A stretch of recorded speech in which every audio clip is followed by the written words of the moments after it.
ఈ women empowerment committee ఏదైతే దేశవ్యాప్తంగా కూడా అందరూ కూడా మహిళలందరూ వచ్చి తిరుపతిలో మీటింగ్ జరుపుకోవడం, మరి తిరుపతికి వచ్చిన వాళ్ళు తప్పకుండా ఈ ప్రాంతానికి వచ్చిన వాళ్ళు తిరుమల దర్శనం చేసుకోకుండా శ్రీవారి దర్శనం చేసుకోకుండా వెళ్ళేది ఉండదు.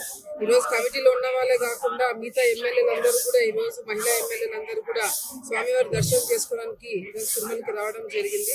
నిజంగా అంటే ఇక్కడికి వచ్చిన తర్వాత ఇక్కడికి వచ్చి దర్శనం చేసుకుని వెళ్ళిన ప్రతి ఒక్కరికి కూడా మరి మహిళలందరికీ మంచి జరగాల. ఈ రాష్ట్రంలో ఆల్రెడీ చంద్రబాబు నాయుడు గారు కావచ్చు, దేశంలో మోదీ గారు కావచ్చు, అందరూ కూడా మహిళలకి పెద్ద పీఠం ఎట్లా వేయాలా చట్టసభలు అని చెప్పి మరి రిజర్వేషన్స్ కావచ్చు, వాళ్ళకి కావాల్సిన చట్టాలు కావచ్చు, నిర్ణయాలు కావచ్చు, అన్ని విధాలుగా అట్లాగే తీసుకోవడం జరుగుతుంది.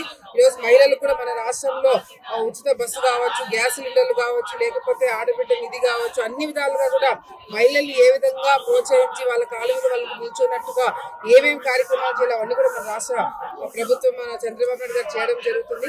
మరి స్వామివారి ఆశీర్వాదంతో మహిళలందరూ కూడా రాష్ట్రంలోనే కాకుండా దేశంలో అందరూ కూడా సురక్షితంగా ఉండి మరి అన్ని విధాలుగా కూడా రాష్ట్రం ముందుకెళ్లాలా, దేశం ముందుకెళ్లాలని చెప్పి కోరుతున్నాను.